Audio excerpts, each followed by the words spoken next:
These are the 3 things I wish I knew at 20 that would have changed everything. The first, slowing down is the fastest way to success. I know when I was 20, I was just operating a little bit unconsciously, moving very quickly from one activity to the next, from work to the gym to the house to make dinner, and it was just from one activity to the next nonstop. Now, there's nothing wrong with being busy, and I don't even use the word busy anymore. I just say full. My life is full, my life is rich, my days are, they're filled with things that I often love doing. Yet, there came a moment where I realized I was doing a lot of things, but I wasn't actually moving in the direction I wanted to go. See, here's the paradox of slowing down to speed up, slowing down to get somewhere faster, slowing down to be successful or more productive. Because when you can take a moment to really slow down intentionally, what this does is it's like taking a chance to look at the map. Because if you're lost in the forest and great example, you're lost in the forest, right? Middle of the forest, you have no idea where you are, and you've got a map. Instead of just identifying some of the places around you where you are, okay, where am I? Orient yourself in time and space. Then locate where you are on the map and be able to discern which direction you need to go. This is in essence the art of slowing down, because it gives us an opportunity to discern our direction, to become intentional, pairing our actions, even so much as our thoughts, our emotions, and our actions, so it can all be aligned, headed in the same direction, working in a single channeled flow of energy that's directed, because that is going to produce an effective result far more quickly than if you're dropped in the middle of the forest and you just start sprinting as fast as you possibly can. And then once you see like something, you just turn, you start sprinting again, and it's nonstop motion that might not actually be getting you where you want. This is also the route to the most fulfilling success, because when we slow down, it gives you an opportunity to build a relationship with the deepest part of you. That part you can only hear when you're in your stillness, when you're in that silence. When that part gets to be heard, you know you're going to be guided by something deeper than just your thoughts, something deeper than just your egoic desires, but rather the part of you that's going to be completely fulfilled. How many times do we hear it where someone achieves some great success in their life, financial, material, or even they seemingly have everything, and yet they're just deeply unfulfilled because what they achieved was actually out of alignment with what they truly wanted. So slowing down ensures that where you're going will actually end up fulfilling the deepest part of you. So that's number 1. Number 2, the thing that I would tell my 20-year-old self, the thing that I wish I knew when I was 20, which was let yourself dance. I don't know if any of you guys are like me in that regards, but I never danced. And I mean this both literally and figuratively. Because when I was in grade 8, here's a story. I was in grade 8, I went to a dance at this Catholic school. And I didn't realize it, but I had come from a really strict, sheltered Christian private academy. So I was very much a bubble child. I came to this public Catholic school. I transferred because I wanted to play football in high school, so I had to go down the funnel, right? So I end up in this Catholic public school, and I go to this dance, and right away, the music is loud, and I'm just like, all right, cool, like, whatever, I don't really know what I'm doing. This is very outside of my realm of experiences. And then one of the older girls, she was a grade older, starts coming on to me. and she starts dancing and she's grinding up on me, and I am getting so uncomfortable. Like, I put my hands on her shoulders because I've never danced with a girl before, and she just looks at me and just shakes her head, takes my hands and puts them on her hips and just starts like giving her on my leg. And I'm like, the private Christian schoolboy in me freaked out. I'm like, I gotta go, sorry, it's been great.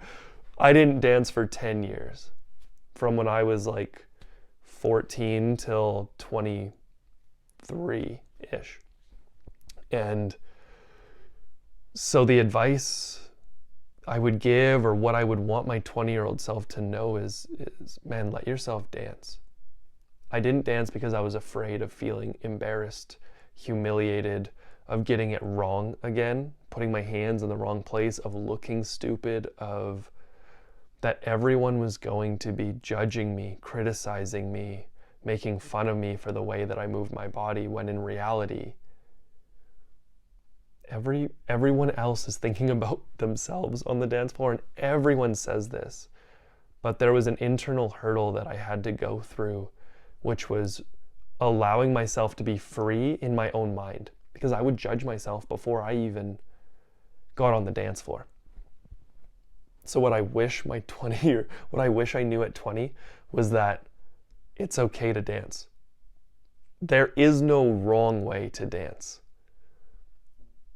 And the layer even deeper than that is, anytime you are afraid of being judged by someone else, it's because you are already judging yourself through their lens, through their eyes, on their behalf. Let that sink in. Anytime you are afraid of being judged by someone else, you are already, in subtle ways or not so subtle, judging yourself on their behalf. And that will stop you, that will paralyze you before you even get the chance. So instead of judging yourself, begin to celebrate, accept, acknowledge, cheer yourself on, switch that narrative. If you guys are getting value from this, if you enjoy this video, I'll ask you right now while you're here, just like, subscribe, and maybe share it. This is a growing page. I'm starting to share my message, so help me out, all right? Number 3, back in.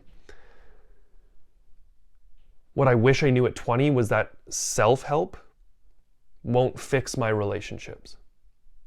That sounds counter to what a lot of current New Age books or pages or blog posts or podcasts will say.